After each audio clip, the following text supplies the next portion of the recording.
What up, players? Welcome to the Nasty Soul channel. Today we're vibing on the Bruno Mars Anderson .Paak track, Leave the Door Open. And it is an amazing track that pays tribute to 1970s soul music. And I would argue an attempt at doing their best impression of the great Teddy Pendergrass. And it is a damn good impression. So as we look at this song, we're going to look at some of the songwriting tricks that they use and the striking similarities to this particular Teddy Pendergrass tune. Come go with me. Now, my favorite thing about this song is how the chord progression doesn't resolve in the verse or the pre-chorus.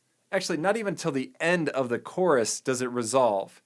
And by not resolving, every section feels just a little bit unfinished, a little bit of this wanting more, expecting maybe someone to come walking through that door.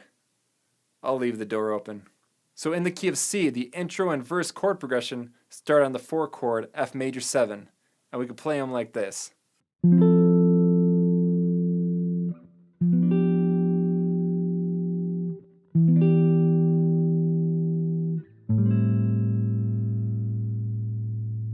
In the Teddy Pendergrass tune, Come Go With Me, we're in the key of C, but the opening chorus progression goes from E minor to D minor 9, the 3 and the 2 chord in the key of C, and then we eventually resolve on the C chord at the beginning of the verse.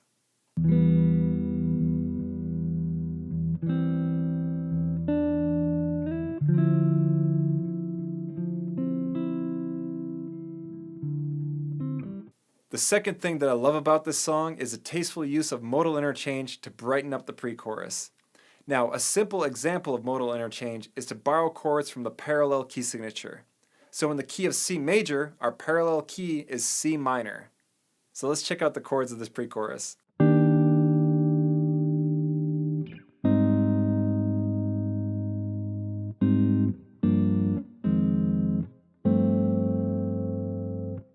All of these chords are diatonic to the key of C minor, although we would more so feel it as E flat, the relative key to C minor, and all the same notes.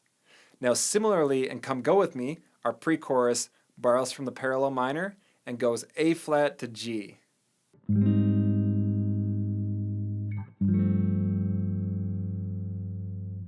Notice how when you bring in chords from the parallel minor key, it tends to sound bright and uplifting. So it's a pretty dope move to try out. And finally, in the chorus of Leave the Door Open, after opening on the 4 chord, singing the verse on the 4 chord, singing the pre-chorus in the parallel key, and opening the chorus on the 4 chord, we eventually resolve to our C major 7, and it feels oh so good. And then our next chord, C sharp diminished, brings us right back to our 4 chord, the F major 7, at the top of our next verse. So if you're wondering why the hell does C sharp diminished resolve to F, remember, diminished chords invert every minor third, or every 3 frets.